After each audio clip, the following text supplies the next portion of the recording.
RV to Freedom Live. We are talking about choosing the best RV for you tonight. And let's go into who we are. You want to do that? Do you know who we are? You're Crenza. I am. And I'm Brandon. And this is RV to Freedom. And you may have seen us in our other blog, Drive, Dive, Devour, where we talk about driving around the country and scuba diving places and eating stuff.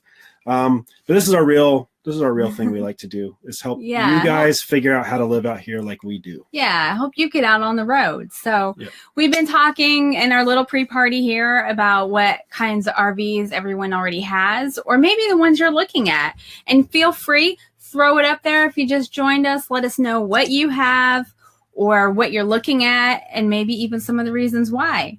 And as we get started, we'll tell you what we have and kind of our journey on that and how we moved from one to the other, because it wasn't a straight line. We didn't jump in and get the right thing right away. No. And I can't see the comments very well, so you got to keep an eye on that or move things for me. I'm gonna move this monitor a little bit so she can see it better. Because just so like we can keep track of what everybody's going into. So when we started, you okay there? He's if you guys didn't hear, he's a little under the weather. Yeah. Sorry. So I'm sorry I'm chewing gum. I know my mom told me better, but it helps me keep me from coughing. Yeah. He flew. That's why we RV, so he doesn't get sick. Yeah, but I flew in a plane and then I got sick because everybody else flies in planes and gets sick. All right. So when we started even just RVing in general, just on the weekends and everything, we had moved from hiking to a tent camping. We thought we were going to backpack, but we realized that we really liked being in the campground and, cooking over the fire and relaxing and that kind of stuff. Yeah. So we went into weekend camping, and Brandon found a pop-up for us. And we love that pop-up. That pop-up was great and got a lot of use. We pulled it out on most weekends and had a lot of great fun. But when we were looking to go full-time, we thought we needed something bigger than a pop-up, something with hard sides where we would worry about leaving the cat and the dogs in there. Right. Especially the cat could rip right through that, right? Yeah. So we started looking for what we said we just talked about. We actually started looking at fifth wheels because they are very residential. And, coming from a house, or an apartment. We were in an apartment. But coming from a residential life, you go into RVs and they start to feel small. And so then you get in a fifth wheel and like, oh, there's an island and a big kitchen and a big bed. And this feels like home. And they're super nice like that. And so that's how we started. But as we were talking about before, we were both city folk. Now we're not really. And the idea of a pickup truck was just, no, can't have a pickup truck. That's for rednecks. And now that's just a dumb thought. A pickup truck is a tool, and it's the tool you need to tow a fifth wheel. And I don't care. I would gladly get a Toyota Tacoma right now if I could, but I can't flat tow it behind my motorhome. So, it's those kinds of thoughts that when you're a stationary, civilized person living in a home doing normal life, they're different. Once you get out here on the road and you're living a different life, you change, and it's cool. I think you become better. So we did have that pop up, and we started looking at fifth wheels, but then we thought, we didn't want a truck. We didn't have to worry about driving that truck around, because they are, some of them, especially ones for fifth wheels, you need a big truck. And I was a sports car guy. Yeah, he was a sports car guy. And when we started looking, we weren't entirely sure what we needed, and we were thinking about going into this smaller space, what seemed like a much smaller space for us at the time. And we ended up moving into looking at motorhomes. And we ended up with a 40-foot diesel pusher, because we listened to a lot of opinions online. And I know we're online giving opinions, but really what we're trying to do is make you think about your needs compared to just telling you what you need. Just to lay some groundwork here. At the end of this, you're not going to walk away with, Crenza and Brandon told me to buy a 30-foot motorhome with this model and this features. We're not going to do that. We're just going to ask you a bunch of questions and hope that you can help make sure you're thinking about the questions the right way, so that you can pick the right thing for you. Because just as there's no perfect house, there's no perfect apartment, there's no perfect hotel, everybody has different preferences, and they all land in different spaces. It's the same in RVs. Right. But when we were looking, there wasn't a group like there wasn't a group like RV to Freedom. There wasn't just a community that was like an open place to ask questions and get kind of unbiased answers or get different opinions. There were a lot of forums, and what we were hearing was you need a diesel pusher or nothing else will work. You need the diesel pusher. You need the biggest thing you can afford. Right. Buy your last RV first, which is a beautiful dream. But until you've lived in an RV, you don't know what it's like. So how do you know that's what you like? So we went with, as we kept going through things, they were closing in on us, things that looked small, that kept getting smaller. So we kept going bigger.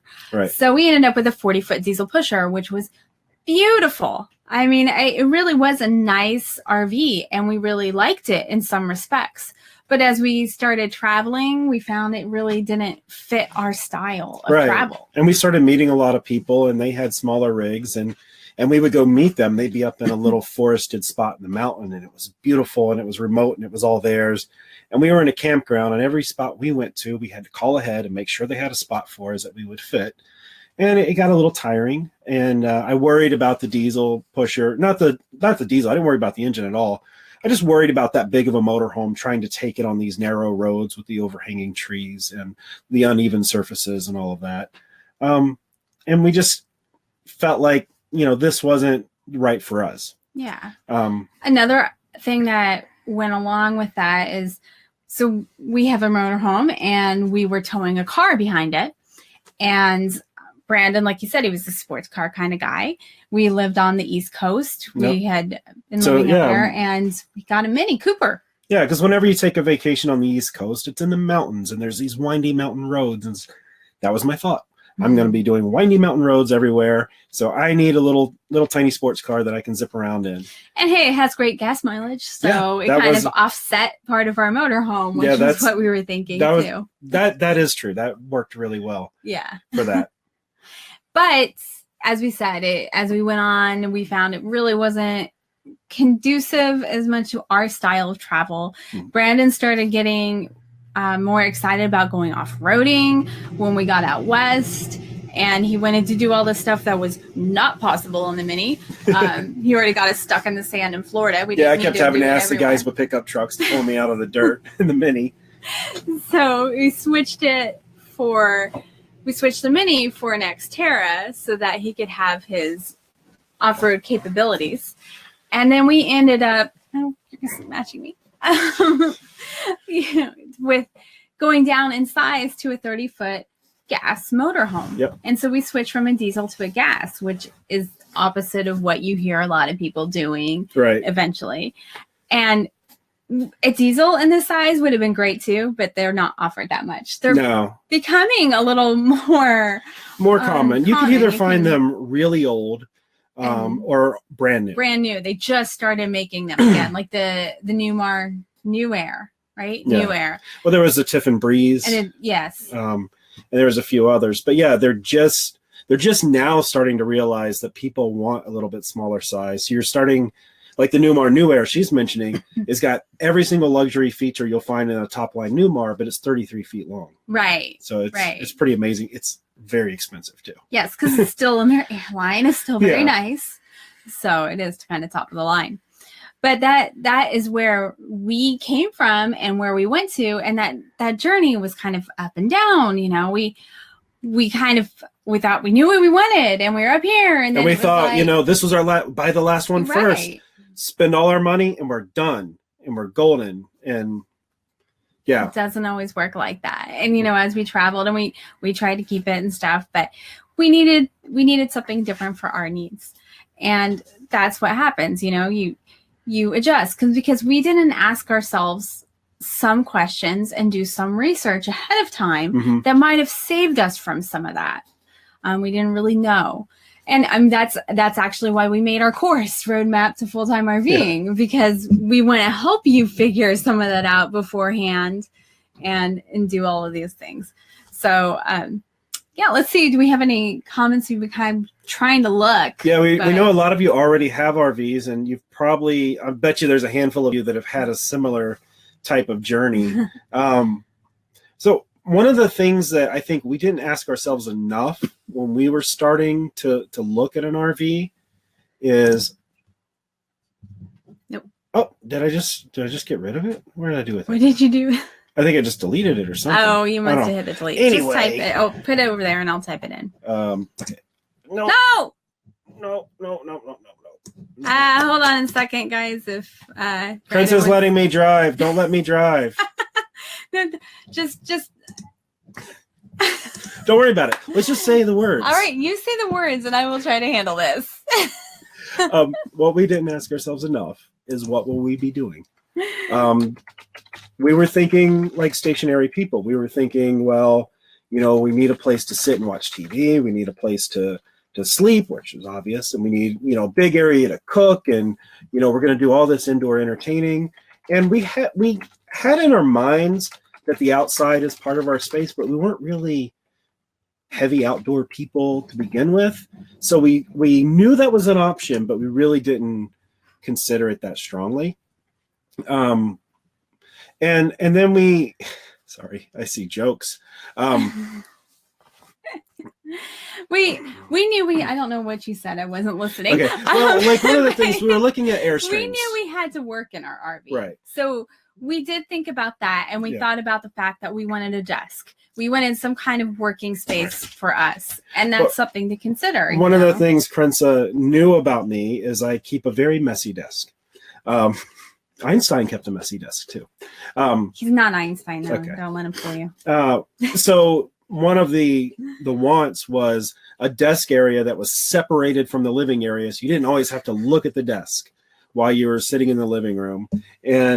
And that was one of the, I'm sorry. That was one of the early wants. I'm sorry. And so we thought like we needed all the space to separate everything and have all these different little private spaces. And that's totally not true. Now we're sitting in our living room. Our TV's right there. That's our couch that we sit on when we watch TV. So, it's jump in here. I don't know what you're trying to say anymore. Okay. So yeah, you really just need to think about if you're working, well, you need a space to work. If you have hobbies that you want to do in your RV, will you have a place for your hobbies? And what kind of space do you need for your hobbies? Brandon likes to work on axes. He's not doing that inside. No. So his hobbies will take him outside. But if you are sewing, maybe you need some kind of sewing table and somewhere to store all of your things. So you have to think about things like that, like so that you have an RV that fits your needs. Right. Sometimes some of you may be homebodies. We kind of fluctuate. We love to go out, but then we also do a lot in our RV. So we want to make sure that it's comfortable for us to be here at night when we just want to hang out and work. Brandon was gone. As we mentioned, he was flying. So I was here and I'm trying to prep all this stuff right now. So I've a lot going on. So I've just kind of been hanging out at home for 5 days straight. I haven't left. I've gone over to visit friends next door and stuff. But, I want a space that feels comfortable, that I'm going to hang out in and not go crazy. Yeah. But then some of you may not need to work. You may not be a homebody. You might be outside all the time. I mean, when we have friends like that, the RV is basically cooking and sleeping. Yeah, exactly. And that's all you need to do in it is cook and sleep. And when you have an RV, you have to remember too, that the outside is part of your living space. Yeah. Your campsite is like your living room, as long as the weather's nice. And that's another consideration. If the weather is not nice, do you want to go somewhere else? Do you want to go, I'm going to throw out Starbucks or like to a museum or to a mall or something like that? Or do you stay inside? And one of the interesting things about RV life is you are traveling all the time. So there's always new things to see. If you are traveling all the time, there's always new things to see. So, when you're in a house and it's rainy, you might be stuck inside all day and bored, but you're in a new place in an RV. So go to a mall. It'll be a different mall than you've been to. Go out and, to a museum, go see something else. And those are the kinds of things you do. I mean, you just, it's a lot easier to entertain yourself, I think, than if you're in the same place all the time. Yeah, but those are just kind of the things that you need to ask yourself what you'll actually be doing inside or with your RV. there's different types of RVers, but just this, what you'll be doing inside it, because you need to have your RV function for you. You need a space to sleep. You need a space to cook, and you need a space to work if you're working, or you need a space for your activities, whatever they may be. Now we're talking about all these different spaces you need, but you need to keep in mind that an RV is a vehicle. And so there's a compromise between mobility and comfort. Mm-hmm. Like, you can have the most comfortable living space in the world, but it's might end up being very big, and you might feel a little nervous driving it on narrow, lanes through highways. Or you can have the most nimble, small RV in the world that you can take to the top of every mountain and get down every dirt road on, but you may not have a shower. You may have a tiny little bed.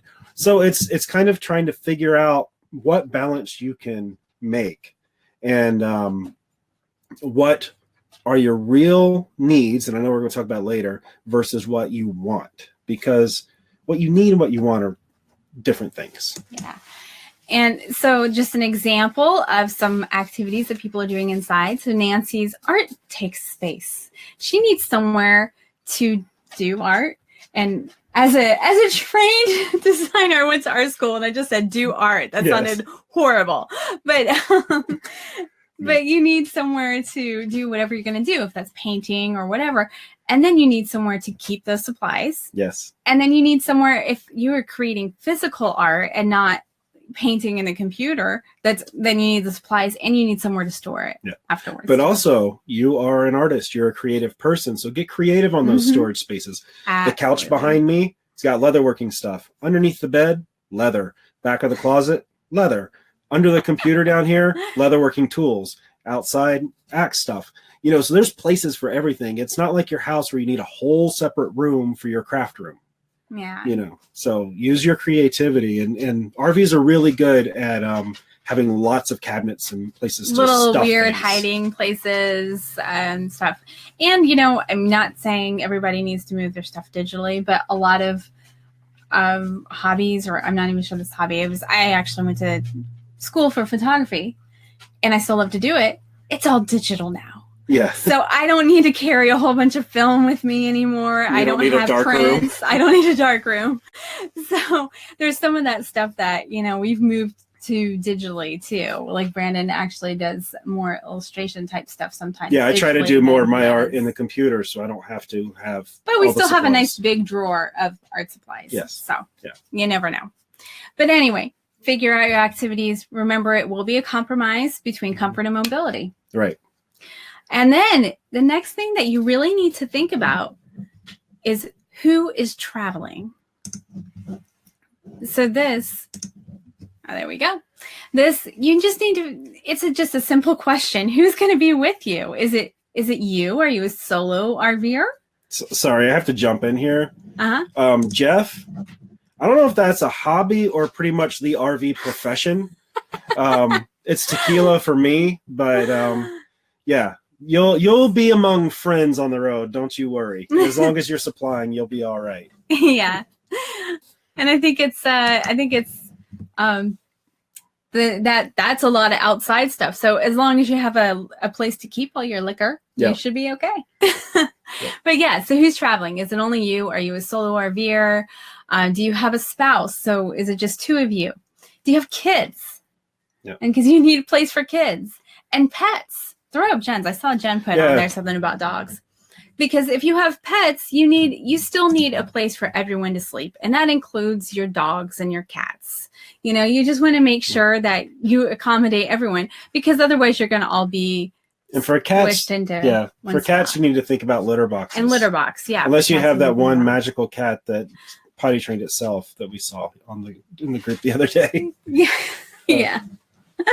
So those are just the types of things. I mean, it's a simple question, but sometimes you don't always think about it when you're going in, and it's like, oh, this is a great RV. And then you have to stop and think, wait, if we sleep there, we have 3 kids and there's only 2 beds. Right. Can you use a couch or something like that? But you have to think about it. And then there's like this guy back here that that's his whole couch. That's his couch. So And like simple things that you need to think about. You want at the next one, B? And then the next one is, what type of RVer are you? And this is a tricky one if you've never been in an RV, if you've never actually camped in an RV or a camper, and stayed in a campground and been out in these places, it's a harder one to answer. And it's one of the reasons that if you've never done this, it's hard to buy your last RV first. Right. Because you will change. But, what type of RVer are you? Do you want to be? And what type of RVer do you even think you'll be? Since maybe you haven't been out, you have to think about what you plan to do and what you want to do. What is your plan? Right. So even though we don't want to call RVing like a perpetual vacation, because that gets people in trouble and they travel too fast, thinking about how you are on vacation can help you think about how you might be in an RV. So do you only stay at high-end resorts? Do you like to go out to fine restaurants? Or do you like to tent camp and go out and, be away from civilization, be out in nature? Or are you pretty happy with any kind of accommodations? There's, do you prefer kind of scheduling everything more precisely and having everything planned and laid out ahead of you? Or are you going to be more flexible? These things will help you. Like, for example, if you're a scheduler, then get any RV you want, because you're going to be the person that calls ahead and makes sure that you'll have a spot anywhere you go. But if you're not, and you don't want to have to plan so much, getting something smaller and a little more nimble will give you more options at more parks. Give something that's more self-contained and more self-sufficient will give you more options to sleep at Walmart's when you can't find a park, and gives you that kind of flexibility. If you're thinking about to go on his vacation kind of thing, are you the type of person who likes to just go to one place and really kind of get to know that city or wherever you are, that area? Or do you like to keep moving and you want to go to a whole bunch of different spots on the same trip? Mm-hmm. Because that's something that you need to think about, how fast you'll travel. If you're going to be traveling frequently, do you want less hassle on travel days? Right. So you want something that's a little more self-contained and you can pack it up quick, you can hit the road. Or do you if you're staying there longer, something that you can be more comfortable in. Right. Like maybe you're a snowbird and you're going to spend months down in the South. And so you really want more living space, comfortable living space. So that's something to, how quickly are you going to be traveling? Because that can make a difference in what you want. You also need to think like maybe you plan to be a boondocker, or you are, and so you want to prioritize those off-grid capabilities. Yeah. Like maybe you want to make sure you have large tanks, or you want to make sure you have enough space for solar panels, that enough room for batteries, enough insulation, so you're not running your air conditioner and your heat all the time. Rodney has a good point. They really enjoy state parks, and they're on the East Coast. And they find that 35 feet is the max length. Right. And that is, in general, about the max length, because a lot of state parks were built back when highway vehicles were limited to 35 feet. So there weren't 40-foot RVs. Right. So, and some parks now have 40-foot sites, but they added them later. So they may only have a limited number. So, that's a big deal. And that's what ends up on our shopping list. When we were shopping for this current RV, we wanted to stay under 35 for just that reason.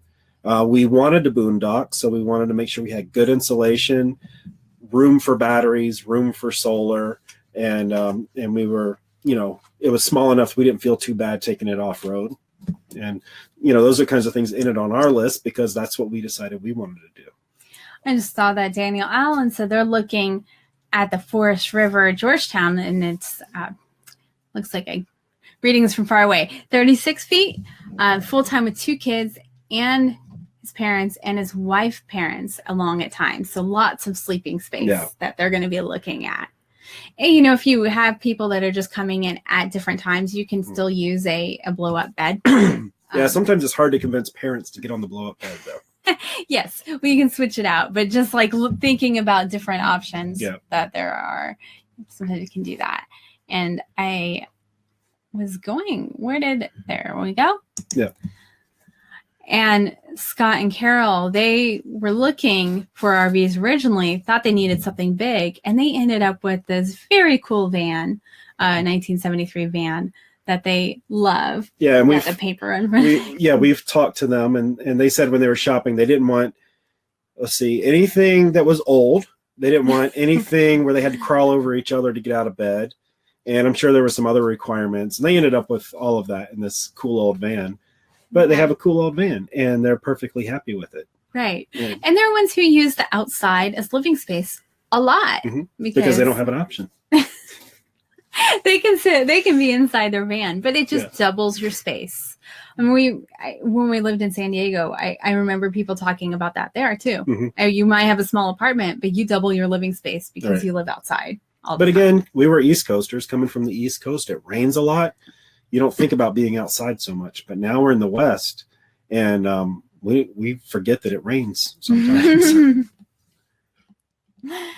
So those are the types of things that you need to think about, and then you need to put that together and really figure out what's important to you and create a list of your needs and your wants. And you need to get clear on the difference between your needs and your wants, because there are some things that are most definitely needed in an RV. We definitely needed a workspace. We wanted a big desk that we could both work at, but that was kind of more of a want, because we could work at a dinette if we needed to, or we could set up a different workspace. We had to just kind of look and figure out, we can work up at the cockpit area, something like that. We also wanted one of these nice, awesome L-shaped couches that they're doing now. It gives you this great space, but we needed enough towing capacity for our SUV. And we found out that, in the particular RVs we were looking at, if you got those big couches and everything, the RV got too heavy and we couldn't have the capacity to tow our vehicle. So we gave it up. Being able to go off-road and explore and have our SUV was more important than, a couch that did this. Right. So yes, you just need to really get clear on what your needs and your wants are, and just create two lists so that you have them both, but you know which is actually need and which is a want. And then prioritize those. Prioritize your needs and prioritize your wants into two different lists, and you keep those lists with you when you're shopping. So that way, when you're looking at an RV, you'll evaluate it for what makes sense for you. Right. And what are your needs? Check it off. Does it hit all of my needs? Does it hit any of my wants? Because the one that hits the most is going to be probably the best one for you. I mean, there are always something that may sway you the other way, but it's just a good idea, because it's also easy to kind of go into an RV and be overwhelmed and see all this great stuff. And you're not thinking about, oh, wait, did it have the size tanks that I wanted? Right. Or because they love to do that. They love to give you, shiny tile and, all these cool little features that are really easy, not really easy, but they're not terrible for you to do on your own to add to an RV. But, they'll confuse you over here, and then over here you get a little tiny engine, or they'll give you something cool here, and then you get little tanks over there. Well, changing the engine, changing the tanks, changing the frame, changing the insulation, you can't really do yourself.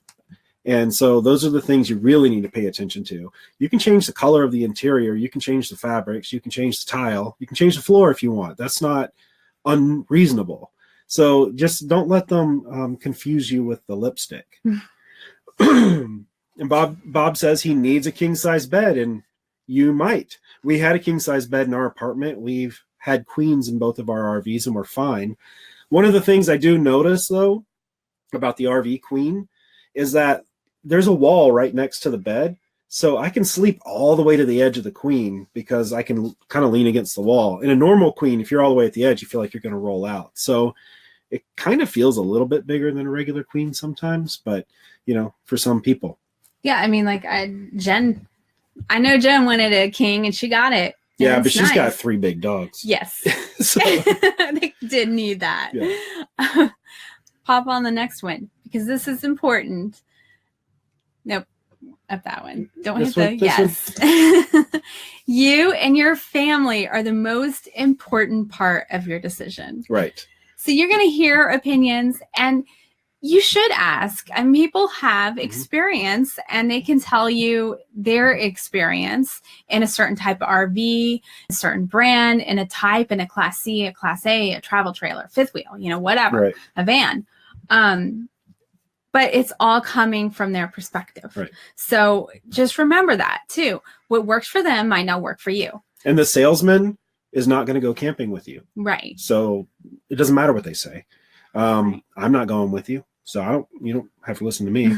But also there's a lot of people putting their stories out on YouTube and blogs and everything, and go look at them, go listen to them. You might find people you identify with. You might find they seem like me and I seem like I'd like to do it how they're doing it. And then you can kind of see, different ways of travel. There's everything from, people in little tiny, 15-foot trailers to people in 45-foot motorhomes, living all kinds of different lives out there. And it really helps to try to really keep yourself in mind. What do you want? How are you going to be? And just make the right decision for you. Don't make decisions based on what other people are going to think. Like, oh, my family might think I'm a redneck if I have a little tiny thing, or my family they're going to think you're crazy anyway. Everybody, don't worry about it. We're everybody's cousin Eddie.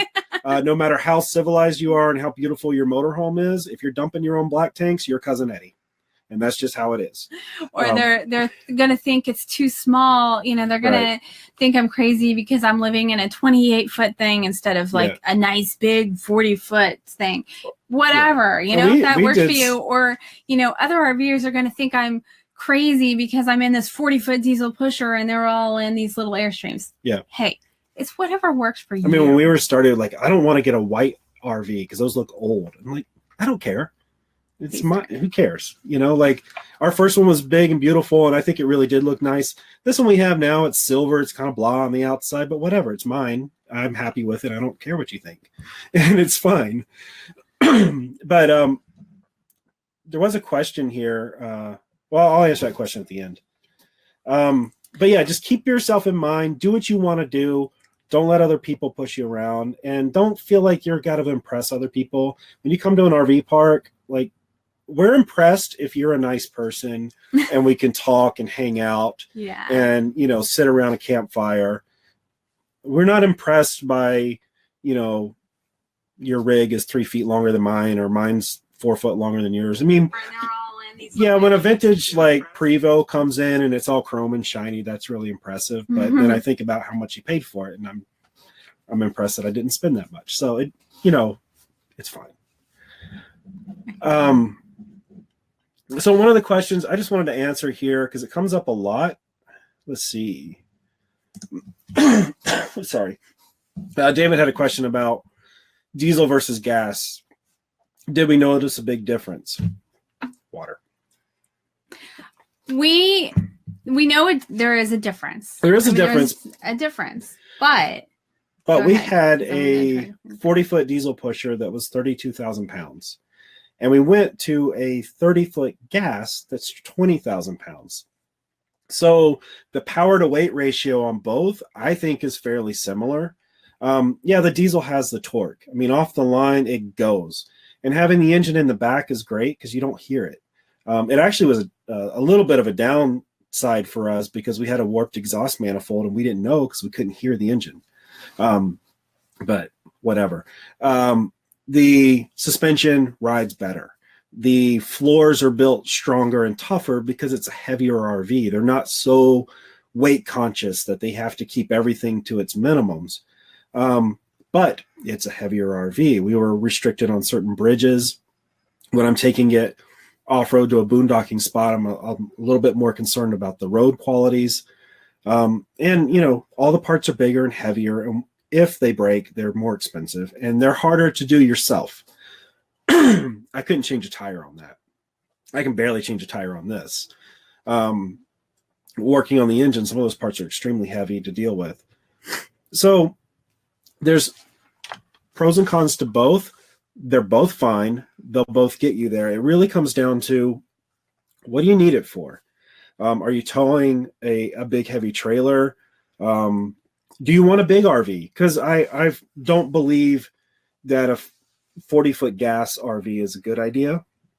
There is a limit to kind of how much these V10 engines can push, and you start getting too big on these gas engines, and yeah, you are pushing them hard. So if you get into bigger RVs, you're going to be diesel. But when you're going up a hill, you're all going to be slow. The diesel might get there 5 minutes ahead of you, but you're still going to get there.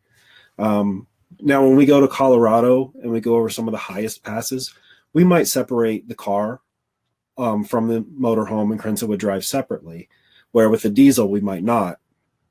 But those are things you can do. When we get to where we are and we're settled, it's all the same. So I did notice some differences in elevation. We were at elevation in the gas RV, and you can tell there's a loss of power at elevation, but it's still not so much of a loss you can't get where you're going. But I did feel like as we were coming down out of the mountains into the desert, I was like, man, this thing's going fast now. And I was like, oh yeah, we're lower elevations. I got my power back.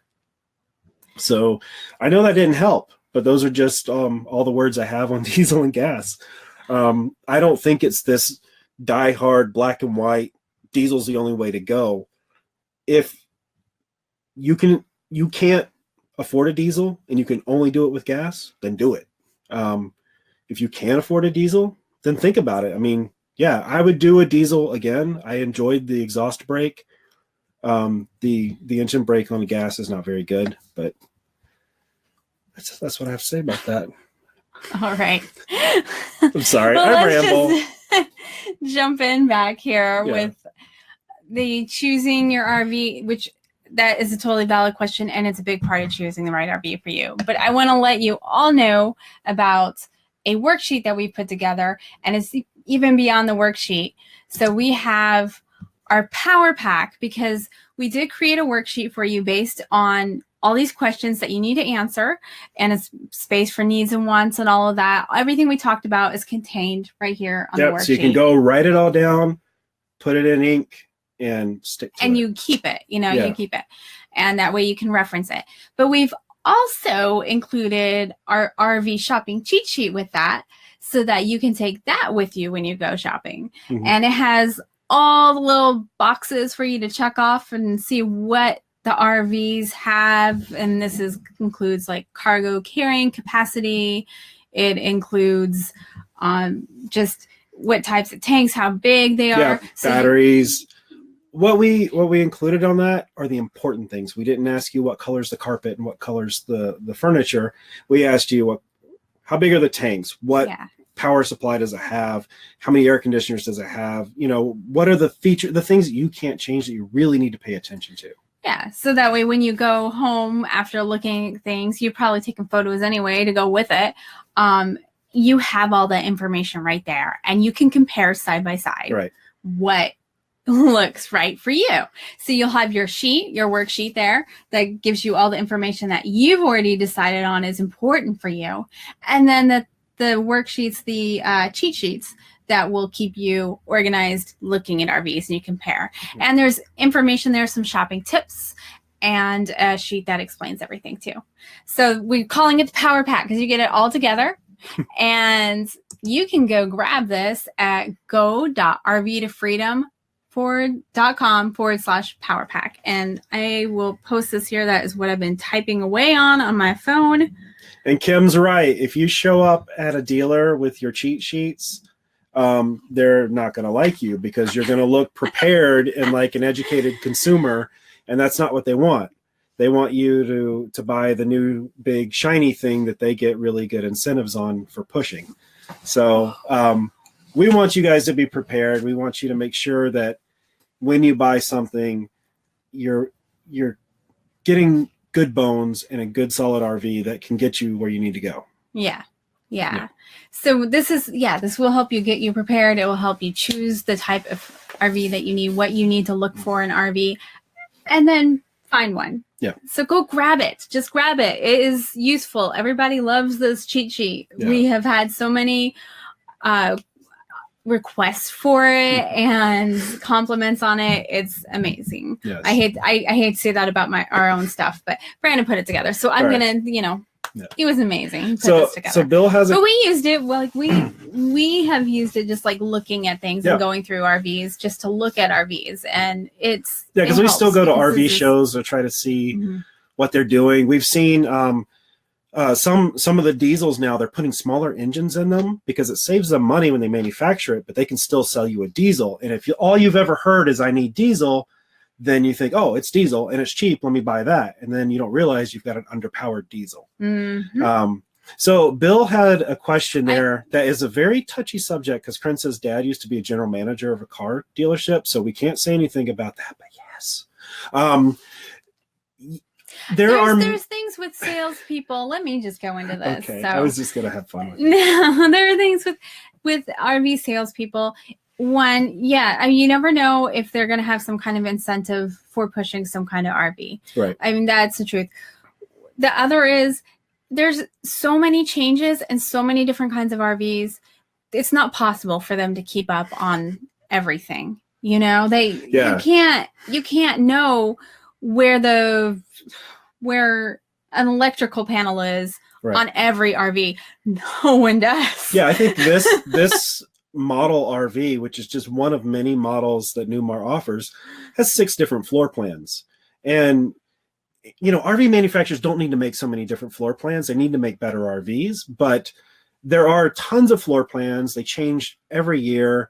And the salesmen, I think we've run into a lot of new salesmen, so I believe there's a lot of turnover in salesmen. Yes. So you have to be educated. You need to be educated. You should walk onto the lot knowing more than they do. And if you walk onto the lot and you don't know what you're looking at, you should be able to walk out of there and go do research and not feel pressured to buy it. Come back here and ask. Yeah. My big thing on our second RV, on this RV, was the weight capacity. And I would go into an RV, I would go straight for the weight sticker, and I'd have people tell me, nobody ever looks at those. Yeah. And I'm like, well, I'm not that person. Ridiculous. You should be looking at it. You should be looking at it. That is important. As a full-timer, it's very important. It might not be as important to you if you are just taking it out on the weekends and you're not putting everything you own in it. Right. You might throw some clothes for every season. Some fishing poles. But hey, that's okay. But for us as full-timers, you need to know how much you are carrying, how much you can carry, how much you can tow, because they'll do some tricks in the numbers where there's an 8,000 pound hitch on it. But if you look at all the numbers right, you can only tow 4,000 pounds. And my SUV is 5,000 pounds. So that's what knocked out some of those RVs we were looking at the time. Yeah. And even the diesels, most diesel motorhomes can tow 10,000 pounds. But as Jen can tell you, there are some out there that can't tow 4,500 pounds. I think theirs is limited at 4,500. So even on a diesel, you can't just say, oh, it's diesel, it tows 10,000 pounds. You have to look at the numbers. Yeah. And I just wanted to hit in because I know that tonight is the last night for you guys to jump in and try to win a seat in the online course. So that's not the right when you hit the let me do it, please. Thank you. What are you doing? That's fine. Go ahead. Okay.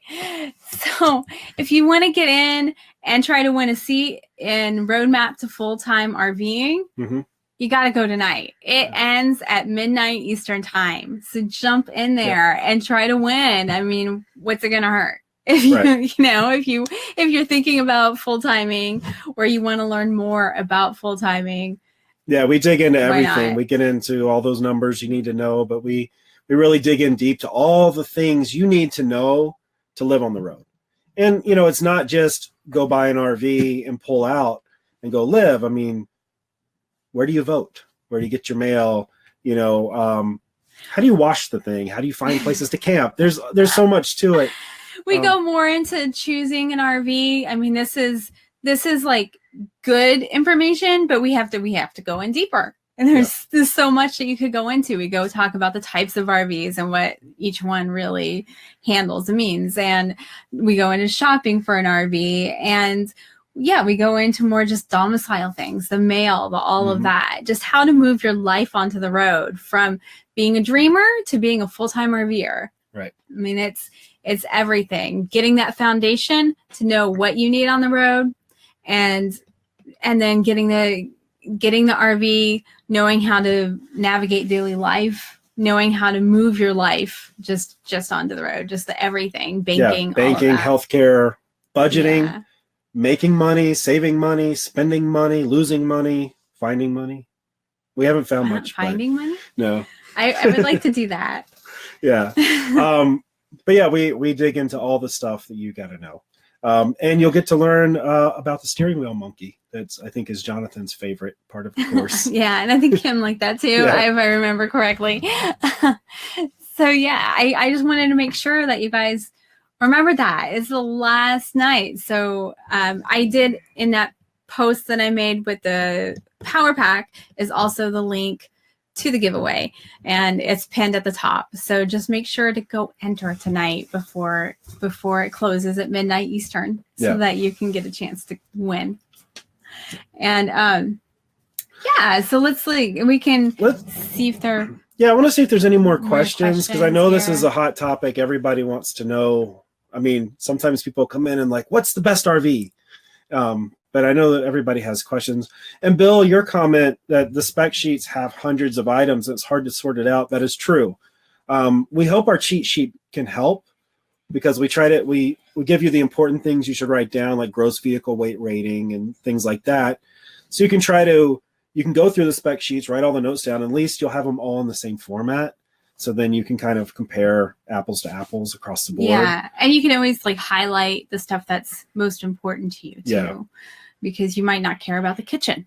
Right. So you ignore that section. Maybe you fill it in, but you don't really look at it as much. And there's a lot of things that you can't really choose. Toilet types you can't choose. They just are what they are in the RV. So, ignore that. Furnaces, if they have them, cool. Usually there's not cool. Usually there might be one option to go up on a furnace, but there's usually not like multiple options. But when you get into like the weights of the RV, the tank sizes and things like that does change model to model, and it changes brand to brand. So that's something that is something to look more carefully at. Engine sizes is also a big deal, because you want to make sure you do have power. Yeah, all this stuff. I was just saying that Jim said better overeducated than undereducated, and Nancy said they called us overeducated. I like to say properly educated. Yeah. Because, this is a big investment. Trying to find any more questions in here, guys. So it's a big investment, and it's not an investment because you are going to lose money on your RV. It's very rare that someone buys an RV and makes money when they sell it. So you are going to be putting out money. It's an investment in your own life and your happiness, but you don't want to get upside down on it. You don't want to make bad choices where you're regretting it later. We try to make get as good as you can, get as close as you can to what you actually need. So Ryan have a question about the biggest issues. He's 6'8" and needs a ceiling he can work with primarily in the shower. And I see that there have been some answers to that in here. Jonathan said he's 6'5" and the shower head was mid-chest. I have the opposite problem. My shower head sprays right in my face if I don't take it off of there, if I have it at full blast. And most of the time when we're off grid, I'm not keeping it at full blast. So I haven't noticed that in the past few months, but we're at a campground right now. And I'm like, oh my God, this is why I said I needed to put it lower. We have a foot difference between us. So we kind of go the extreme on both ends. Now, fifth wheels can be better for having higher ceiling heights. Jen did say that. But you also got to think about, you're in a shower. I mean, you're in an RV shower, so you've only got probably 6 gallons of hot water. So you're in that shower for 15 minutes. Can you hunch over? 15 minutes is a long shower. I know, but let's give them 15. Can you hunch over a little bit for 15 minutes of your day? Or do you need to buy a whole different RV and buy a dually truck to pull it and everything because you can't bend over a little bit? But Jonathan also pointed out that the handheld shower head. I don't know if you use that when you're in there. Oh, I do. But okay. I do, when it because comes, otherwise it's in my face. when it's time for hair, the handheld up here. But those are the kinds of things to think about is, how longer, like in houses, people love big bathrooms and big kitchens. But in an RV, like how long are you really in the bathroom? Make sure you can sit on the toilet, because we have heard of RVs where you can't get off the toilet without opening the door, which is kind of dumb. Make sure you can stand in the shower and do what you need to do, but don't dedicate too much space to that, because that's just space you're going to lose somewhere else, or you're going to pay for in a bigger RV. So think about your need versus your want. But 6'8" is a bit tall. Skylights are great in showers because you can get your head up in them. I'm 6'2". What I do is I get in the shower, put my hands on my head, and swing my elbows around and kind of see what I'm going to hit. And I found that the corner showers are usually the best, where I get more elbow room. Yeah. I saw Jen had put used or new. Oh, where did she put that? Oh, yeah. Just because it is a good question that comes up. We know that she already has her RV, but it's something that does come up a lot. And you can go either way, whatever works best for you, but there are pros and cons to both sides. Right. So, I mean, if you want to customize it, not customize it yourself. Let's put that. You want to order it from the factory with custom features. Yes. You're going to order new. And so you can do that with some manufacturers. There's some manufacturers that work directly with you, that you buy directly from. And you can go to extremes with them. You can be like, I want a normal household oven. I want a bathtub. I want a jacuzzi. You can go to extremes with them, and they can make it happen. But even, I think Newmar will even take some customizations and stuff. Because every Newmar is built to order. Right. We have a Newmar. We were just on the tour, and so we don't get a commission, so buy a Tiffin. I don't care. But there is some of that. So if you want that type of stuff, you're gonna buy new, because that's how you can do it. You can customize after the fact, but maybe not in some ways, unless you're building out your own. You're not changing like major stuff in the bathroom and things like that. You're doing more cosmetic things. But with used, you already have your shakedown period finished, which happens in a new RV. You have a warranty, but some people end up using that warranty for the whole first year, and their RV is in the shop. Something that you have to understand about RVs is they aren't cars. When you buy a car, you expect that this car is going to work right for 3 to 5 years. All I got to do is change the oil and put gas in it. That's how cars are. They're all mass produced now and fairly standardized, and the models are all the same. RVs aren't like that. RVs are mostly hand built. Yeah. They do many, many floor plans. They change them every year, and they haven't really updated a lot of their processes in 20 years. So think of it more like this.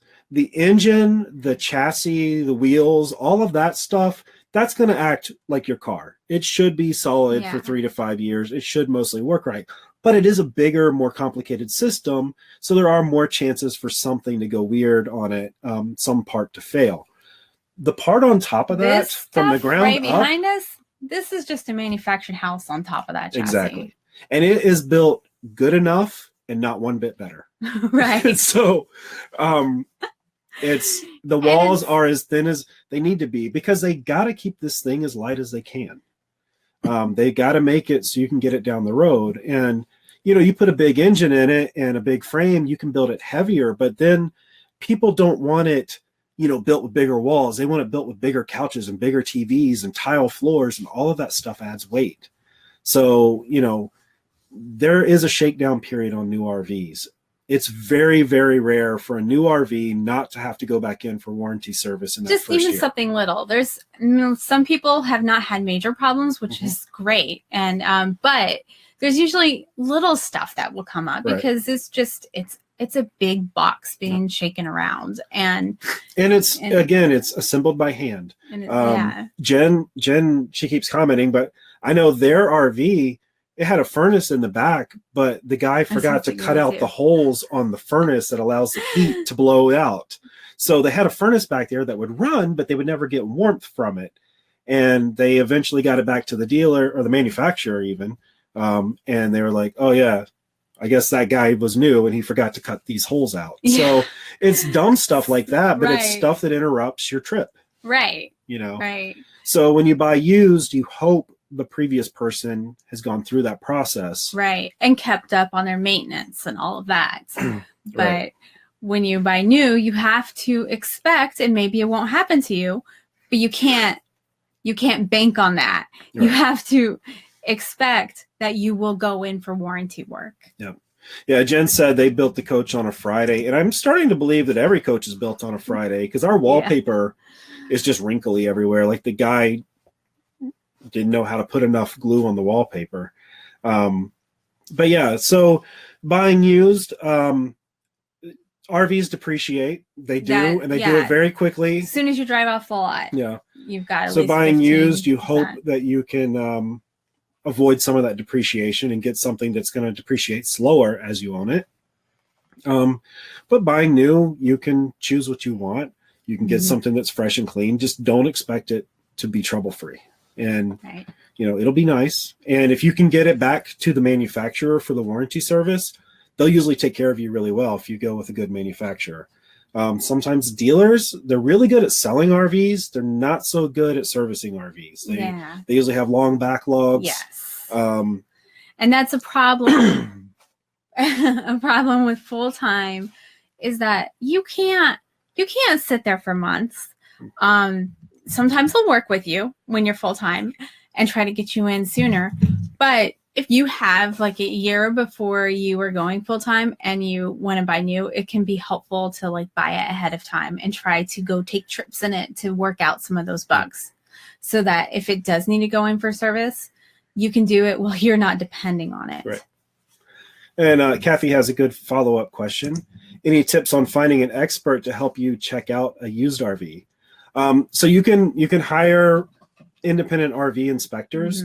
There's a group called NRVIA. It's the National RV Inspectors Association, and they train inspectors, and then they can point you to inspectors they've trained.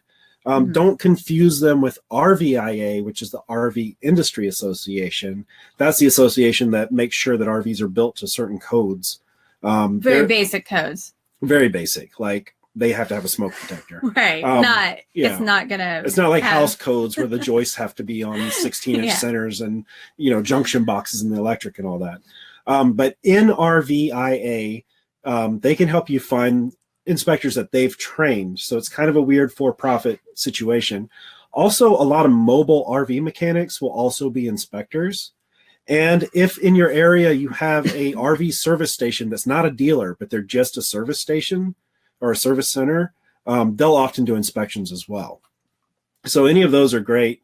An inspector should give you, I mean, they should spend hours with the RV. They should go through the RV, turn on every single system, hook everything up to water, hook it all up to power, flip every single switch. At the end of it, you should get a fairly detailed report of everything. I mean, they should detail like this piece of glass was a little bit rattly. Right. You know, that light bulb was a little loose. I mean, that's what the inspection should be. If you can ask them beforehand to show you an example of what they'll get, of what you'll get.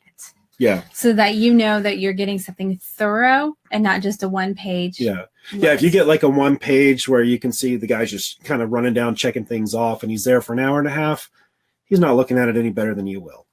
Yeah. You know, he needs to be just like a house inspector. He needs to be on the roof. He needs to be underneath it.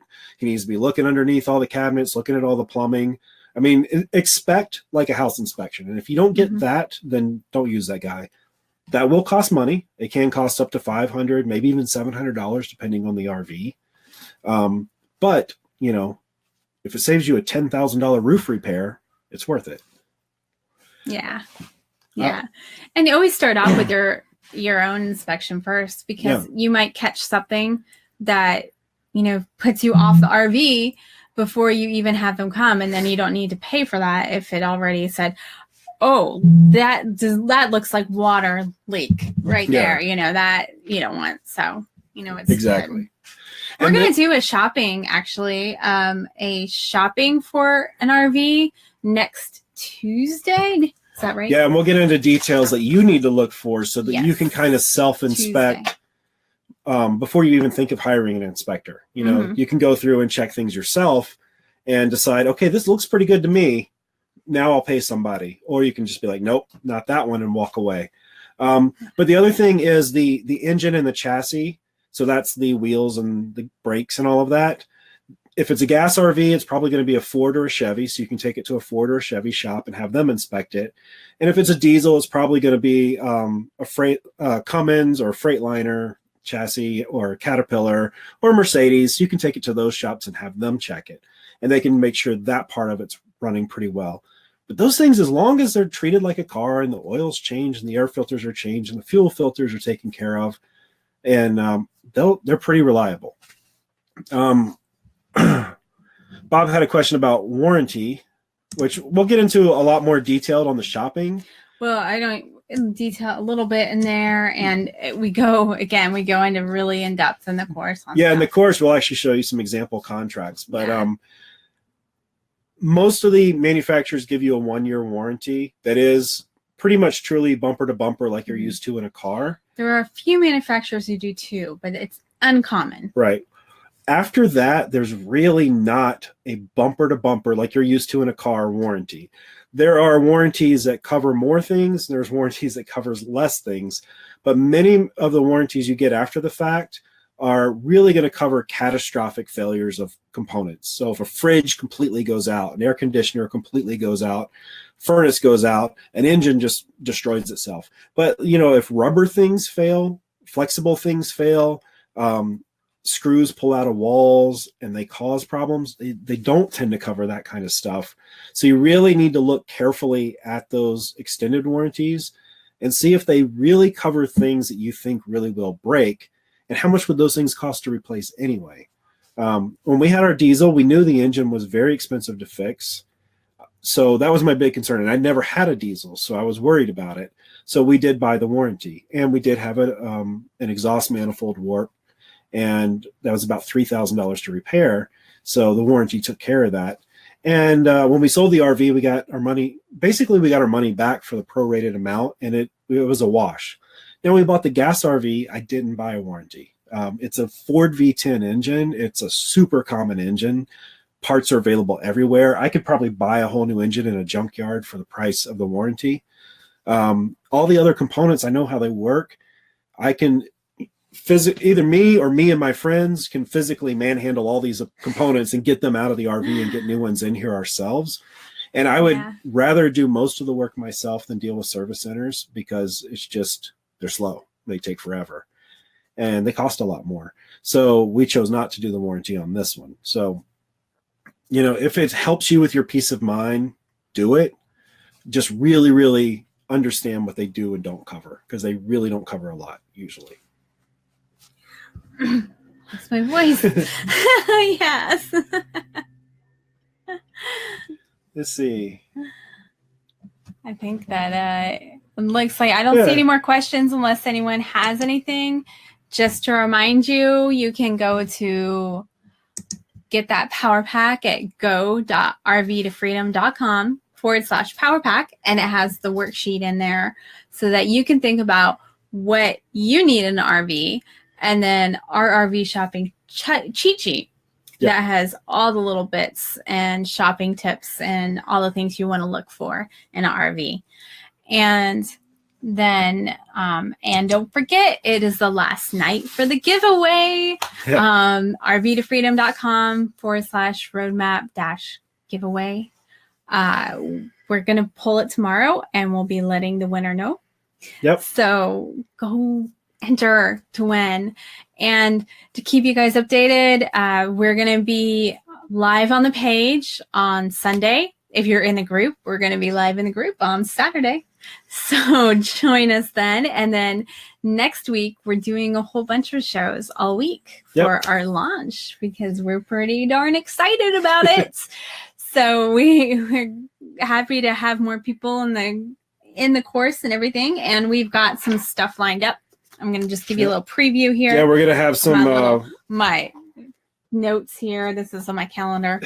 I still have paper, even though I'm in the RV and I talk about digital things. I'm a paper girl.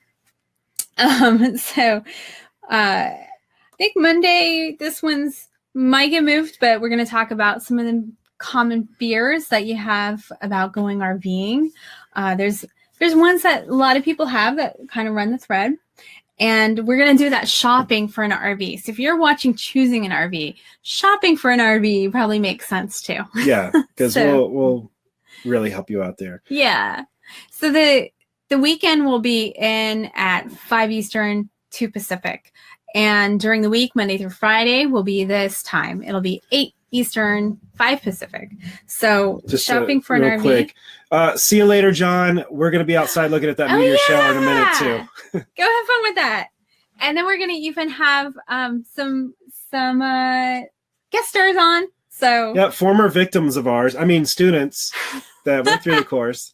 Yeah, I think they'll be joining us Sunday. We'll have someone on Wednesday, and we'll have a Q&A session in case you have any questions. So just come and hang out and have fun. Yeah.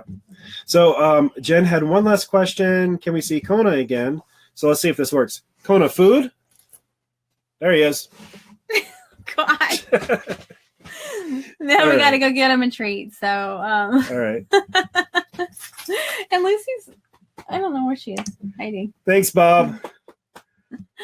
Thanks, guys. Go see the meteor shower. Yeah. Go have fun. Super awesome meteor shower tonight. Hopefully you're in the west where the skies are clear. Right. Or not too far west because there's smoke, but yeah. We'll talk to you. We'll see you later. All right. Having a good night. Later. Bye. We hope you enjoyed this replay of our Facebook live show. Join our Facebook community to participate in the live shows and learn how to live in an RV. Go to rvtofreedomgroup.com to join the RV to Freedom Facebook group. And to be notified about our next live videos and more, sign up with the link provided below in the video description. We want to help you find your RV to freedom.